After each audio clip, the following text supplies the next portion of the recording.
Hello. Ẹ̀yin èèyàn mi dà ń bọ̀lẹ̀ wá o. Báwo lákàtú ni mo wà o, báwo la máa ṣe báyìí? Ẹ bá mi sọ fáwọn èèyàn mi pé mo wà online o. Ẹ bá mi share o, ẹ bá mi sọ fáwọn èèyàn mi pé mo wà online.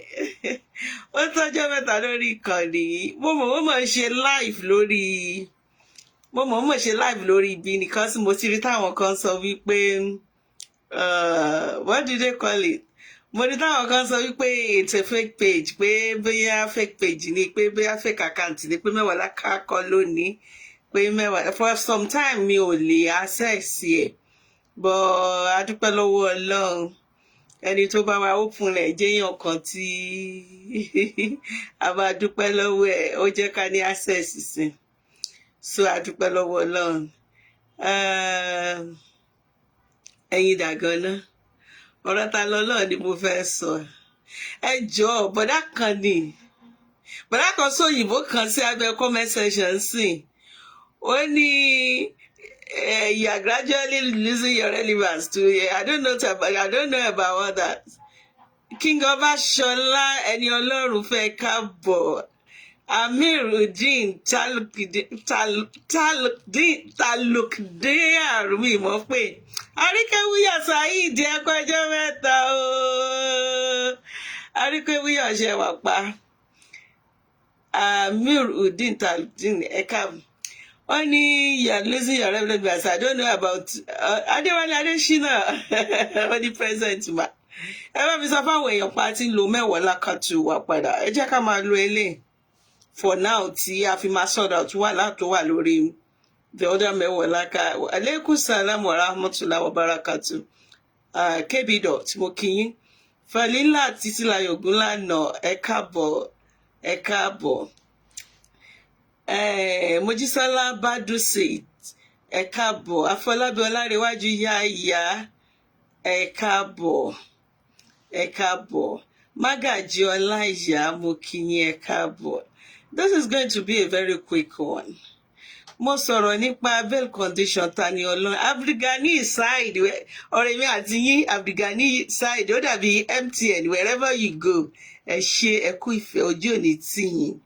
Ẹ ṣé gan, ẹ ṣé Abdulgani, I appreciate you. I always see your comment. You got my back everywhere. Fakokunde Ayanfe Olúwa beloved. Thank you. You got my back, Abdulgani Saad. Ẹ ṣé gan. Ẹ ṣé Akim Ahmed. Mẹ́kà Fáyọ̀ Adéwùmí Taoreed Fáṣínà. Ẹ ṣé Ọmọlàbákẹ́ Ẹ̀kálẹ̀ Falila Títílayọ̀ Ògúnlànà. Ìlọrin ni yín fa ẹ̀yin nu Ọlọ́run o. Ìlọrin ẹnu dùn jù yọ̀. Ìlú tóbi téyùn kò léegun. Ẹṣin léegun bàbá yín. Ẹlẹ́fà ọlọ́mọdé ń ṣe lọ́rin o. Mo lajú lórí Facebook ẹ̀wọ̀n ní Ìlọrin fa kọ́lọ̀ ń ṣàánú wa. Bọ̀dá kan ni Abdulrasaq Adébáyọ̀ Ṣáfì ẹ̀kálẹ̀ Falila Títílayọ̀ Ògúnlànà ẹ̀kálẹ̀ ẹ ṣé mà Abdulkarim Adisa Nuhu látàrí alálùmọ́lẹ̀ Wálé Tọ́pẹ́ ẹ ṣé. Ọ̀rọ̀ Tani Olohun ni mo sọ, mo kàn ṣe update. Mo ní báwo ni bẹ́ẹ̀lì ta lọ lọ́hùn làwọn kan bá ní àwọn máa sunkún mọ́ mi. Ṣé mi lè máa sunkún mọ́ ni? Ṣé mi lè máa bàjá ni? Kí ló máa ń ṣe yín náà? Ọjọ́ wo lẹ fẹ́ gbọ́n? Ọjọ́ wo lẹ fẹ́ kọ́gbọ́n? Ọjọ́ wo lẹ fẹ́ kẹ́kọ̀ọ́? Ọjọ́ wo lòye tó fẹ́ yé yín? Yusuf Ọláyíwọlá ẹ káàbọ̀ fa ẹlẹ́dẹ́ Mutalib Salaudeen mọ́kẹ́yìn náà. Bẹ́ẹ̀ ni Falila Títílayọ̀ wọ́n ní ìlú tóbi tó yìí kò léegun. Ẹṣin ni eégún bàbá yín àbáyọ̀ lẹ ṣe sọ. Ìlú Lágbàdì kéwú ni wọ́n ké nílé bàbá tó bí yín lọ́mọ. Àdìgún Adébùkọ́lá Nurudeen wa aleykum salam. Usman Ahmed wọ́n ní Kùránì ní tiwọn àtàbòsí ẹ̀rí kéékèèké. Ẹ̀yin tá ẹ ní ọgbọ́n jọ ọgbọ́n lọ́nà fi ń pè ní jàǹbá. Ọ̀rọ̀ tí mo tiẹ̀ fẹ́ sọ gan. mo sọ̀rọ̀ mo béèrè mo ní báwo ni bail condition Tani Olohun cause mo ka bail condition yẹn ó wá yé mi pé díẹ̀ ni lágbájá fi jù mí lọ ó lè ríra sí lọ́jà o tó bá dẹ̀ ní tẹ́ bá jù mí lọ ẹ̀jẹ̀ Ọlọ́run lọ ẹni tó bá jù ni lọ ó lè fi nínú kó sọ nínú ó lè jù nínú mo dẹ̀ béèrè mo ní báwo ni pé condition èmi lẹ wá ń pa yín mọ́ èmi lẹ ń kanra mọ́ èmi lẹ ń kọ kí ló ṣe yín gan ẹ̀yin pípù yìí kí ló ṣe yín tára yín ò balẹ̀ kí ló ṣe yín ìgbà wo lẹ fẹ́ kọ́gbọ́n gan ìgbà wo lòye fẹ́ yé yín ìgbà wo lẹ fẹ́ change ariwo náà ni ẹnu náà ni bí ìtajàkàrà orí Facebook yìí náà lẹ máa wà tẹ́tí máa ṣe analysis sọnù èyí tí mò ń ṣe yìí báyìí mo tún fún yín ní kọ́ńtẹ́ǹtì lọ́la ẹ̀ tún gbé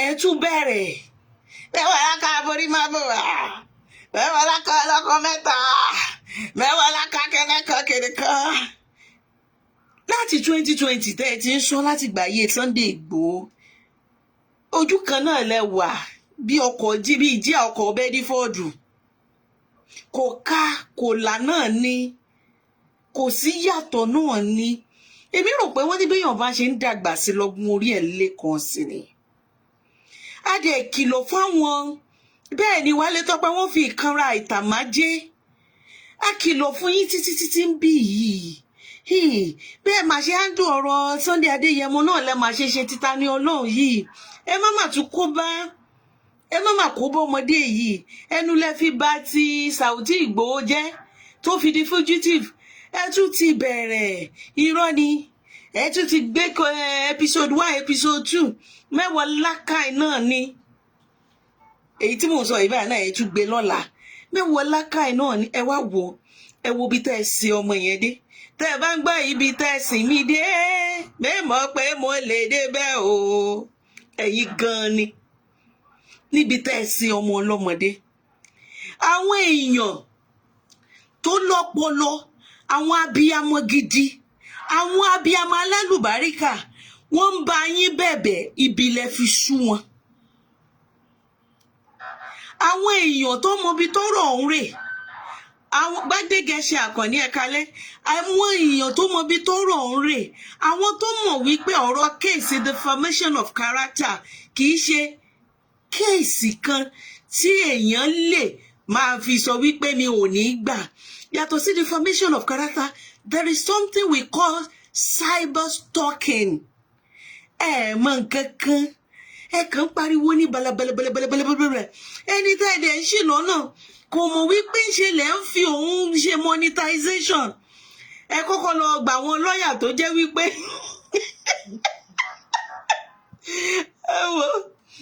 ẹ jọ̀ọ́ mo kàn fẹ́ béèrè kan ní cause mo mọ̀ túmọ̀ cyber stalking mo dẹ̀ mọ̀ túmọ̀ defamation of character bí gbọ́dọ̀ bá orúkọ ẹni ẹlẹ́ni jẹ́ mo kàn fẹ́ béèrè ní àwọn lọ́ọ̀yà tẹ́ gbà yẹn ìbéèrè ni kò fàjà o ẹ jọ̀ọ́ ṣé wọ́n kọ́ ni wọ́n tù bá àwọn lọ́ọ̀yà tẹ́ ní kọ́ mọ́ bá yín dìfẹ́ǹdì Tani Olohun yẹn bó o ní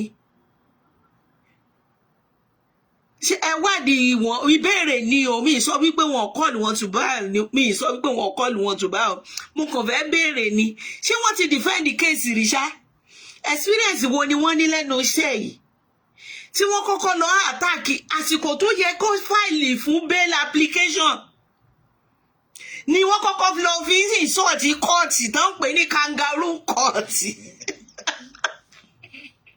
ẹ jẹ́ má bínú pé mo rẹ́rìn wọ́n kọ́kọ́ kọ́ọ̀tì tó jẹ́ wípé níbẹ̀ lẹ́tí máa tébù kéèsì yín ibẹ̀ ní fáìlì yín wà ẹ kọ́kọ́ mú concept of lọ́kọ̀ọ̀tì náà ẹ kọ́kọ́ ẹ̀yìn sọ́ọ̀tì kọ́ọ̀tì náà ẹ wá bìlíìfù wípé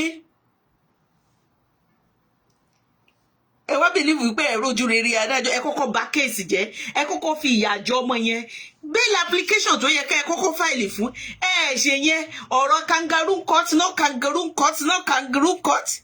ní nǹkan tó jẹ́ wípé èèyàn lè fẹ́ ṣe kéèsì nìbàdàn kó sọ wípé kéèsì yẹn máa delay kó máa bọ̀ lóńdó state kó wá ṣe wọ́n wá ń tàn yín wọ́n wá ń gbé ọmọ yẹn lọ wọ́n ń gbé bọ̀ ẹ wá wò báyìí nígbà tán wá ní kan fáìlì nígbà tí at the end of the day tán grant bẹ́ẹ̀lì ẹ wo condition bẹ́ẹ̀lì tán fún yín ẹ wo condition bẹ́ẹ̀lì tán fún yín wọ́n ní ẹ gbọ́dọ̀ ní mọ́gàjì méjì nílọrin ní within that Ìlọrin vicinity máa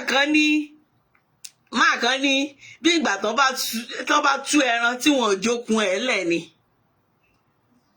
ṣé ẹ mọ̀ wípé ohun tí wọ́n fi ń ju ọmọdé lọ wọn kì í fi hàn lọ́pọ̀ ìgbà tán bá fi hàn wọn ní fi lé lọ́wọ́ mo dẹ̀ máa ń sọ fún yín abánidá kan kì í bá ní débẹ̀ láéláé ẹ wà nú ilé yín báyìí ẹ ti jẹun alẹ́ ń sìn tàbí kẹ́ wà lọ́dọ̀ side chick kó tó bí aago mọ́kànlá kẹ́ tó padà sílé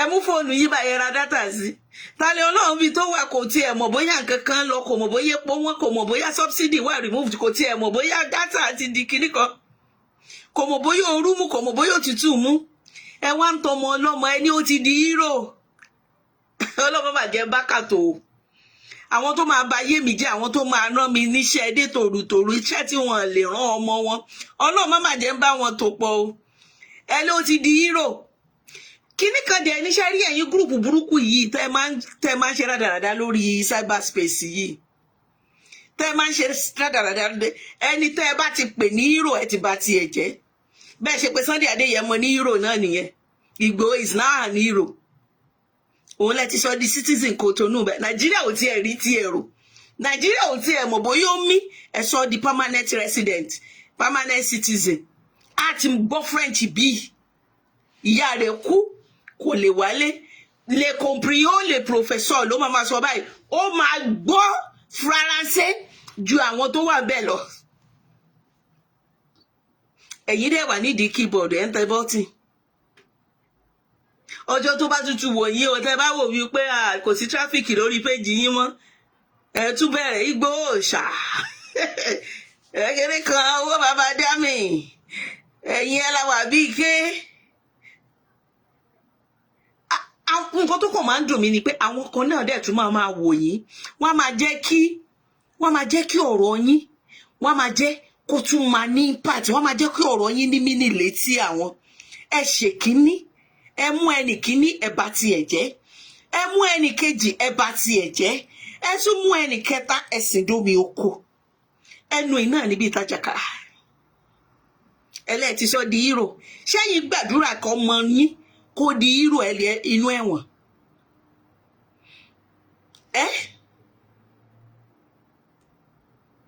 ẹ̀yin gbàdúrà Ṣòwòrẹ́ tó lẹ́nu báyìí ṣe rí ní kóòtù Ṣòwòrẹ́ tó jẹ́ wípé inú kóòtù làwọn DSS náà ti wọ́ tí ò rí nǹkan ṣe Fẹ́mi Fálànà ti sọ wípé òun máa ṣe kíní kan Fẹ́mi nígbà tó ti wo kéèsì yìí tó ti wò pé nuisance làwọn eléyìí ó yà wò wípé kóun yá yí padà ẹ mú ọmọ ọlọ́mọ ẹ̀dì sílẹ̀ ìyá Ọ̀ṣun ni o wọ́n fowó ra ìyá Ọ̀ṣun ni o ìyá Ọ̀ṣun lówó jẹ́ ìyá Ọ̀ṣun mo ti dìyà alálùkùrá ní báyìí ayé rẹ̀ ti dáa báyìí láti gbà tí ẹni tó bá ti dẹ̀yìn lẹ́yìn yín ayé àdá ẹni tó bá ti ń tẹ̀lé yín orí burúkú yẹn náà ni ó mọ̀ tẹ̀lé kiri ìyá Ọ̀ṣun ti dẹ̀yìn lẹ́yìn yín báyìí ẹ wo bọ́lọ̀ ń ṣe fún ayé rẹ̀ tó nítumọ̀ ẹ wo bọ́lọ̀ ń ṣe ṣètò ayé rẹ̀ ẹ̀yin tún rí kó bá rádaràdá kiri wọ́n wá ń bá ọmọdé yìí bẹ̀bẹ̀ ẹni wọ́n fẹ́ sọ di mùsùlùmí ni o ẹdùn náà wọ́n kà wọ́n ní mùsùlùmí nínú ẹ̀sìn Islam wọ́n ní wọ́n pé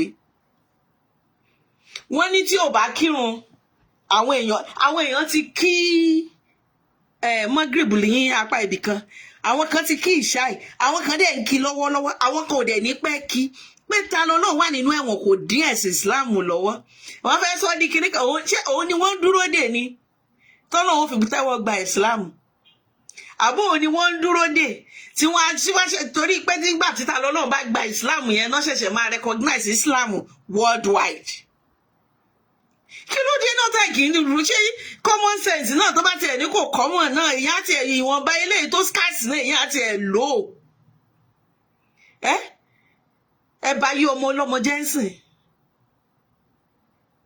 Ifá Tóní Akíndélé only you are looking for viewers thank God that you are one of the viewers Can't you see? Ara nǹkan tá à ń sọ nìyẹn. Alẹ́ ẹ̀ lọ́pọlọ, alẹ́ ẹ̀gbọ́n. Usman Ahmed, don't talk about Igboho so that you don't offend people. Èmi tó jẹ́ pé offending people is my hobby. Èmi wá ní ẹ̀ṣẹ̀ máa sọ pé don't talk about Igboho. Offending people is my hobby. If I don't offend them, that means I'm not telling them the truth. Why won't I talk about Sunday Igboho? Ṣé ibi tó yẹ kó wà ló wà yẹn ni? Don't you know how his life was? Kó tó di wípé nǹkan tó ṣẹlẹ̀ yẹn ṣẹlẹ̀ sí.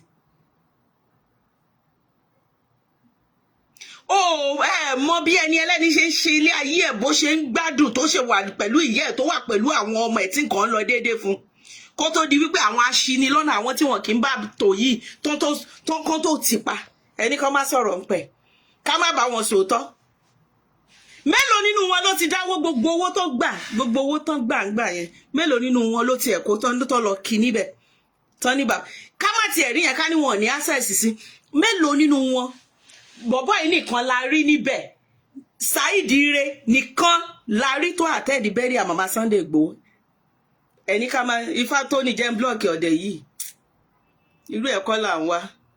Okay, let me ban you from the stream.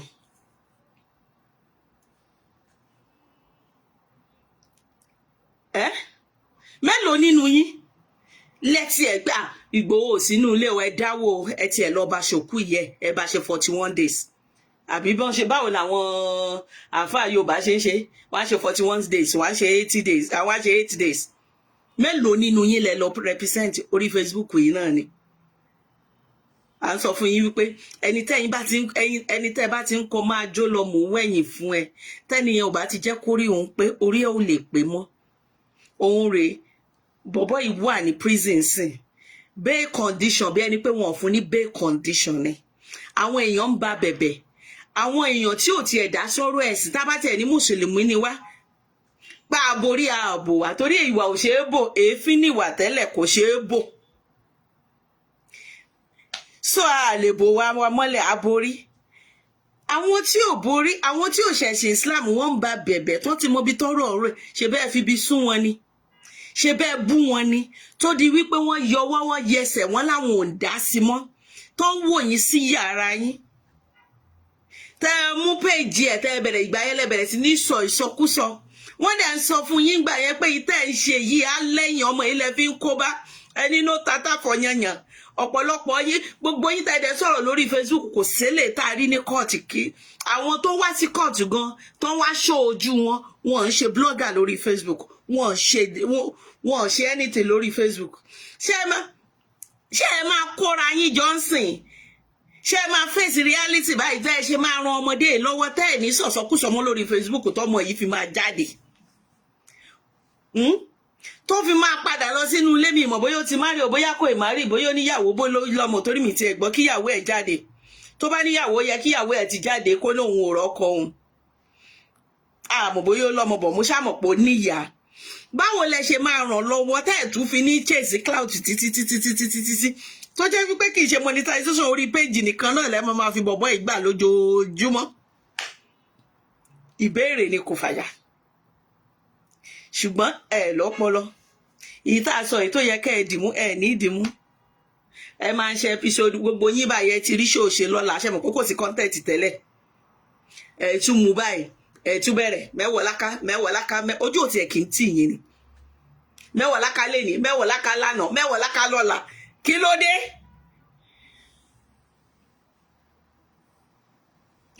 Usman Ahmed ó ní ẹnu ló kó bàtà lọ lọ́rùn ẹnu náà ni wọ́n ní wọ̀fà àlàbá ẹnu rẹ ni ó pa ọ́. Kí ló dé? Oh, the same, yeah, Muhammad Nafiu Ayinde, exactly the same way they push Sunday Igboho, they told Tani Olohun máa jó lọ́mọ wẹ̀yẹn. Yes. Month tí Sunday Igboho ti wà ní Kotonu tó ti sọ wípé ẹ jẹ́ kí àlàáfíà ìjọba, let there be peace. Ṣé ẹ dákẹ́? Ṣé ẹ dákẹ́? Ṣé ẹ dákẹ́? Ẹ̀yin abánidá tí ìbáni débẹ̀. Tó bá dẹ̀ ti sọ tọrọ bẹ́ẹ̀ á máa sọ òyìnbó lábẹ́ comment section.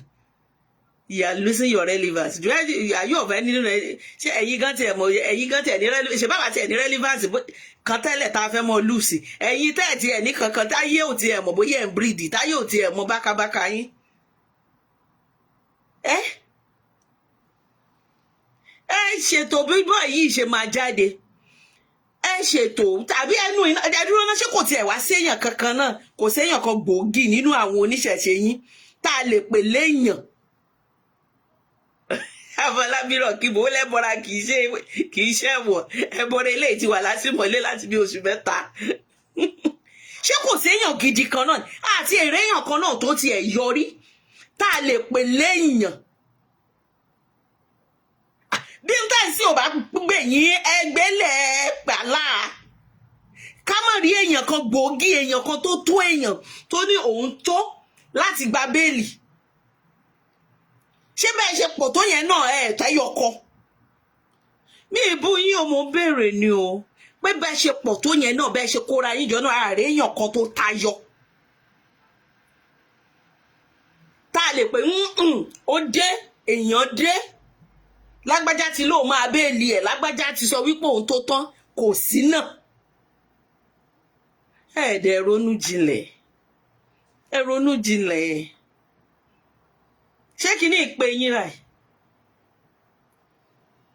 Ṣé kìíní ìpè yín báyìí? Ká má rí èèyàn kan tó lu àlùyọ,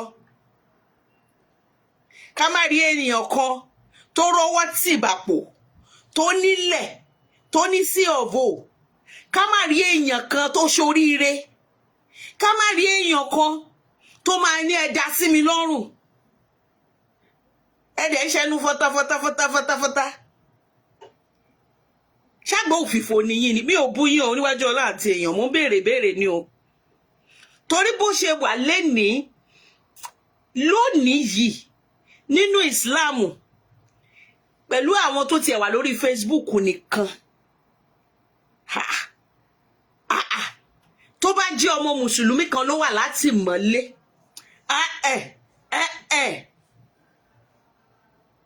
bójú ò bá ti tẹ̀yìn ìgbẹ́ tí ojú ò ní ti èkó, èèyàn kan nínú àwọn tó ń ṣe dá wà lórí Facebook tó láti sọ wípé ẹ dá mi dá, mo tó gbé gbogbo bail condition yìí, mo tó ṣe gbogbo ẹ̀. Ìyẹn gan ni mo fi wá béèrè lọ́wọ́ yín, bí Islam bá gbé ni bí ò gbé ni. Ẹ wo ìyá Ọ̀ṣun ní ìsìn tó ti kúrò nínú ìjàkáwọ̀ yín, ẹ wo bọ́nà ṣe change story ẹ̀. Ẹ má bọ̀ bá, ẹ má bọ̀. Ẹ wo bọ́nà ṣe change story ẹ̀. Ẹ ṣáà àríyàn kan náà ni. Ntẹ́yàn bá ń ṣe náà, ẹ̀sìn tẹ́yàn bá ń ṣe náà tẹ́ ń pọ́n, tó jẹ́ kìkì àkísà náà kéèyàn gbélẹ̀ kó pe nǹkan míì tí ó pè. Bá jẹ́ kìkì àkísà tó bá jẹ́ bákan náà ni kọ̀ náà ní bákan náà lọ́mọ ṣe rí, ìkan ògbé kan, afọ́jú ń arọ lọ́wọ́, kò sí kankan, kò sí nǹkan kan náà kéèyàn fi lẹ̀ kó pe nǹkan gidi.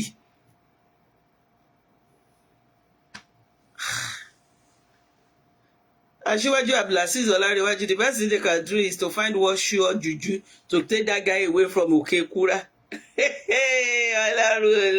Juju juju tí òṣìṣẹ́ gbà tí DSS tó wá kó lọ́ka sórí Adéyẹmọ mọ́lé. Juju tí òṣìṣẹ́ tí wọ́n fi lọ kóòtù tádájọ́ ò máa kó lòlò. Juju tí òṣìṣẹ́ ẹ̀ mọ́ tọ́ra yín. Ṣé bí ẹ bá àwọn ìyá yín ṣe conference? Ẹ dúró dé. Ṣé báwọn ìyá yín ṣe conference? Àwọn ìyá tó ṣe conference tán ló sọ ọmọ yá. Ṣé àwọn náà?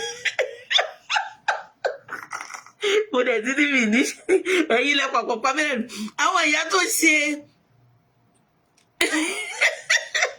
àwọn ìyá tó ṣe conference tí wọ́n ro aṣọ mọ́yà lórí Facebook yẹn, kí ló ṣẹlẹ̀ gan-an? Ṣé wọn ti ṣe mítìn láti gbà kí láàbọ̀ gbé mítìn wọn gan, kí ni wọ́n bá bọ̀?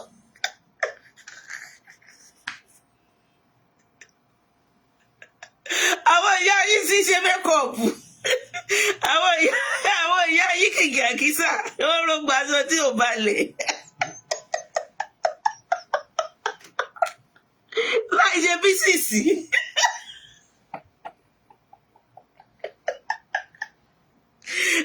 Oh my God.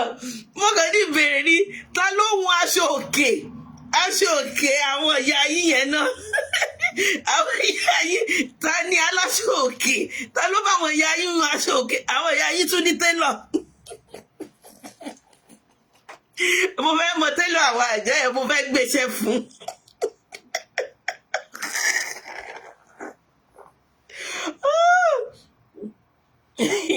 àwọn ẹjọ́ ta ló mọ télọ̀ tó bá wọn àjẹ́ jẹ́ makeup artist yín yẹn oní makeup tó wá ṣe makeup àwọn àjẹ́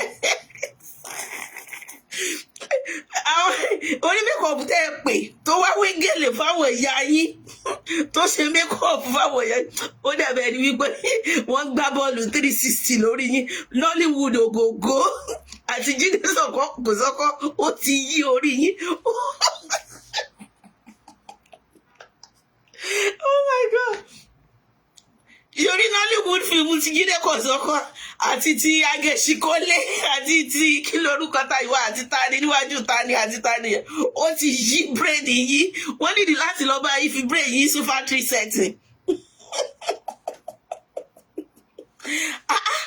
Èmi kò rò wípé lẹ́yìn conference táwọn ìyá ṣé world conference ni ṣé world conference làwọn ìyá ṣe ẹ̀yin rájẹ̀rí gbádùn ó yẹ káwọn àjẹ́ àwọn tó ń jáde gangan láwọn àjẹ́ kankan kan fún ayín lẹ́gbà kan dì pẹ̀lú yín pẹ̀lú bẹ́ẹ̀ ṣe kóra yín jọ tẹ́ ẹ̀ ṣe rìhásà fíìmù yẹn ẹ̀yin rájẹ̀rí àjẹ́ tó ń pọmọ jẹ ẹ̀yin rẹ́jẹ̀ lẹ́nu ẹ̀rí ẹ̀yin èèyàn kan kó lórí láyà kó bọ́ síta kó lájẹ́ lórí orí ìfẹ́ ìjẹ́ ìfi tó wá dùn mí jù ẹ tún wá wo fún Nollywood movie ọ̀hún ẹ lè mọ̀wé tí wọ́n bá fẹ́ ṣe àjẹ́ nínú Nollywood movie wọ́n á kọ́kọ́ wọ black sókè wọ́n á wá wo àwọn yẹ̀rí skẹ́ẹ̀tì rẹ́ẹ̀dì wọ́n á wá kun ṣọ́ọ̀kì sójú báyìí wọ́n á kun èédú sápá bí wọ́n á wá mú epo wá fi sẹ́nu á dàbí ẹ̀jẹ̀ wọ́n á máa ṣe ọ̀gbẹ̀rì sígbà àwọn ṣìgá tàbí kọ́ni kò tó ayé dà ẹ̀wọ̀n kò tó ìjọgọ́ tàbí kọ́ni ọmọ ayé kò ní ṣàìṣọmọ ẹyẹ ẹ̀yin ò tún ẹ̀yin tún lọ rí pàkéjì àjẹ́ orí yóò pè é ẹ tún fáwọn ìyá yín ní pàkéjì ṣé báwọn ògògó ṣe kọ yín nìyẹn ṣé báwọn ìyá yín wọn á ranjú báyìí wọn máa ṣe ìbáwọ ìyá mi ẹlẹ́yẹ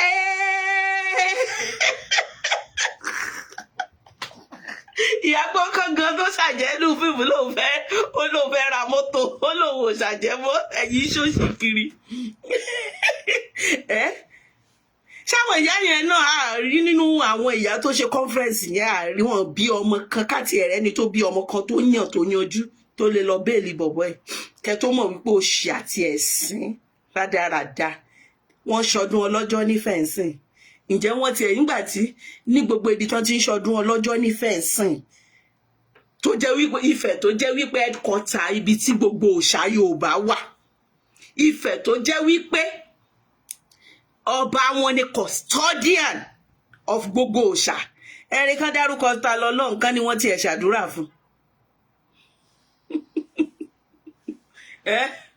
àbí ò wá lè tọ́pẹ́ àwọn àjẹ́ tó ń lo android phone ẹ̀rí kan tiẹ̀ dárúkọ ta lọ lọ́hùn kò sẹ́ni tó mọ̀ kò lóyún lọ́yọ̀ọ́ ẹ̀já mọ́ nǹkan kan kìkì àkísà kìkì ìdọ̀tí ẹ̀ẹ̀kan kátẹ̀ wá ní kìkì àkísà kìkì ìdọ̀tí ṣebí wọ́n àti ẹ̀fọ́pọlọ rọ́pò fún yín rárá o bá a kọ́kọ́ lúwá bá a sẹ́ǹsì bá a dẹ̀ sọ̀rọ̀ ẹ̀rọ ìrákà ò fẹ́ tẹ́ lẹ́yìn tẹ́ ẹ ti tẹ́ tó jẹ́ kẹ́ ẹ máa gbàdúrà kẹ́ ẹ máa kú lẹ́ ń sọ fún èèyàn wípé gbẹ́ èèyàn kan fẹ́ tẹ́ ibi tẹ́ ẹ bá dé ẹ máa ń gbẹ́ ibi tẹ́ ẹ sì mí dé ẹ mọ̀ pé mo lè dé bẹ́ẹ̀ ibi tó bá dé nígbà tó ń lé ẹnu tó ń ṣẹnu fátáfátáfátá tẹ́ ẹ ń pírẹ́sì lọ́ọ̀bù tẹ́ ẹ ń pírẹ́sì láìkì tẹ́ ẹ ní kó máa jó lọ ẹ̀ ń wẹ̀yìn ẹ̀wọ̀n tún mú lọ ẹ ní kó máa nìṣó kò sí problem kò ní sun bẹ̀ yẹn tó bá gbọ́ ò ní sun station yẹn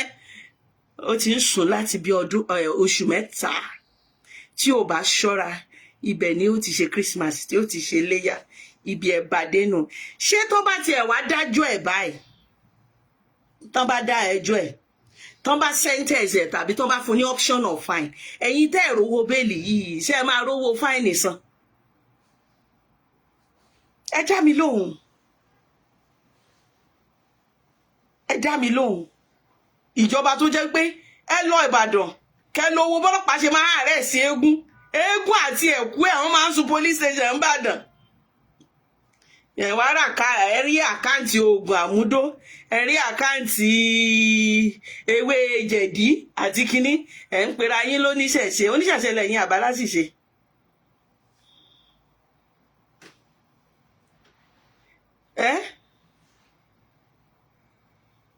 ẹ kó bọmọ ọlọ́mọ mú kan àjọṣọbọ nǹkan tó kàn máa ń dùn mí nínú ohun tó máa ń dùn mí ni wípé you guys don't learn ẹ kì í gbọ́n eléyìí náà bá ṣe sọ́sọ́sọ́sọ́ ẹ̀ tẹ́lòmí náà bá tún jáde sìn tẹ́ bá tún tún press love and like òun náà tún ṣìṣe ẹ máa hèlì ẹ̀ ní títí you guys don't learn. I just hope pé èèyàn kan nínú yín á fi ta lọ́lọ́run yìí á fi ti ẹ̀kọ́ gbọ́n ẹ̀sìn yín ẹ̀sìn ìmọ̀lé ẹ̀sìn kìnnìkan ẹ̀sìn ìmọ̀lé ṣíṣe fèmù ní Àkànní ó ní the most senseless woman ṣé mọ́mí ẹ ló ń bá wí ẹ bá ní ẹ lórí stream mi ẹni tó dàbí tèmi nínú ilé yín ló ń bá wí ẹ̀kún lẹ́kọ̀ọ́ àìlẹ́kọ̀ọ́ náà ibi tó sìn yín dé nìyẹn àìlẹ́kọ̀ọ́ ibi tó sìn yín dé nìyẹn àìdúró gbẹ̀kọ́ ibi tó sìn yín dé náà nìyẹn òun náà rè ẹ wojú ayé yín jàtìjàtì wọ́n ní kó mo máa wọ́n lọ́mọ yóò gbọ́n wọ́n ní kó sàmọ́ ti kú ẹjọ́ kí ni ń pọmọ ṣèbágọ̀ náà ní ń pọmọ. I just hope somebody will learn from all this. Ìwọ tó máa ń kọ́ lọ. Let me tell you something. There is something called cyber stalking. There is something called defamation of character, and it is federal case. Kò ń ṣe magistrate court case o. Federal court case ni o. No máa ń gbé high court. Ó wà tí wo èmi gan tí mo bá ti umurade kọ́nà jẹ́ ìgúnlẹ̀ láyọ̀ àtàlàáfíà ẹ̀yin a tún máa ṣe ta lọ́lọ́run bá tú àwọn tó dáràn ti mọra wọn bá àfàyí wọn bá wà lókè òkun àwọn tó dáràn wọn ti mọra wọn. Cyber stalking òfin ni. There is freedom of speech, but you don't jambler, you don't say rubbish, you don't say anything in the name of you don't say any rubbish in the name of freedom of speech. Not everything is free in Freetown. Òótọ́ ni mo sọ fún yín yẹn. Umu Mariam ẹ ṣé jàre Ìdòwú Sànúsì ẹ ṣé jàre. Ó kàn jẹ́ nǹkan tí mo ní kí mo kàn wá béèrè ní pé ṣé wọ́n po yín pọ̀ náà ẹ̀ tó kan náà ni. Tó kan shame kìkìdá dọ̀tí kìkìdá pàǹtí jàkárí ìwọ̀ ẹ jẹ́ kí mi máa lọ mo ní wá kí yín náà ni mo kàn fẹ́ ṣàdúrà fẹ́yìn tẹ́ wà ń bí ní ilẹ̀ mímọ́ ni mo wà ohun tí ó gbà síláàmù lọ́wọ́ yín ohun tí ò mú kẹ́ ẹ fi Ọlọ́run lẹ̀ kẹ́ tí wá lọ máa pé ohun tí ò tọ́ lọ́run Ọlọ́run ní jẹ́ rí o ohun tí ò sọ yín di ẹni tí ò mọ sin nǹkan tí ò tó Ọlọ́run ò ní jẹ́ kẹ́ ẹ rí o ohun tí ó gbẹ̀sìn ìsìláàmù lọ́wọ́ yín ogun rẹ̀ ò ní dé bá yín o. Khadijat Olúwaṣeun káwo níṣẹ́ Rashid ẹsẹ̀ I miss you too. I miss you too. I miss you too. I will be on this page now. Ó ti pẹ́ tí mo ti wá sórí page last but page ni màá tún wá máa lò sìn. Mo mọ̀ọ́mọ̀ wá ṣe this short live show kẹ́ lè mọ̀ wípé èmi ni náà ni mo ṣì ń lò torí àwọn kan sì ń wò pé bóyá fake account ni Mẹ́wọ̀ọ́láká ló ṣì ń lò èmi náà mo ṣì ń lò so for now orí eléyìí ni mo ṣì máa wà tí màá máa post tí màá ṣe so please let me follow let me tell people that Mẹ́wọ̀ọ́láká too that Mẹ́wọ̀ọ́láká is now on Mẹ́wọ̀ọ́láká too ó ti yé yín bẹ́yẹn.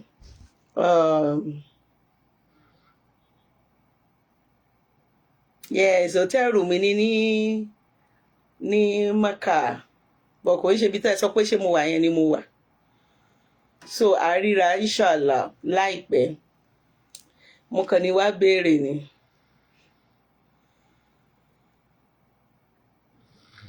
so ó dàárọ̀ láyọ̀ láàjì ilẹ̀ ti ṣú bí mo kí yín sàlámù alaykum wa rahmatullahi wa barakatuh. Àmín. Bye bye.